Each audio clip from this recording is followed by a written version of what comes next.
মেক্সিকোতে সহিংসতা, দুর্নীতি ও ধারাবাহিক রাজনৈতিক হত্যাকাণ্ডের প্রতিবাদে রাস্তায় নেমেছে তরুণ প্রজন্ম। জেনজিদের একটি সংগঠনের উদ্যোগে শুরু হওয়া এই আন্দোলন ধীরে ধীরে ছড়িয়ে পড়েছে দেশ জুড়ে। তরুণদের পাশাপাশি এতে যোগ দিচ্ছেন বিভিন্ন শ্রেণী পেশার মানুষও। সংঘর্ষে ইতিমধ্যেই পুলিশ সদস্য সহ অন্তত 120 জন আহত হয়েছেন।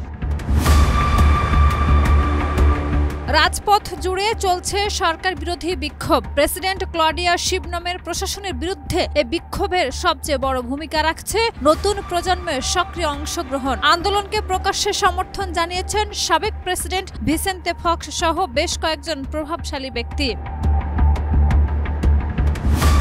বিক্ষোভের কেন্দ্রবিন্দুতে আছেন উরুয়াপনের জনপ্রিয় mayor Carlos Manzo. 1 November day of the dead উৎসবে অংশ নেওয়ার সময় তাকে প্রকাশ্যে গুলি করে হত্যা করা হয়।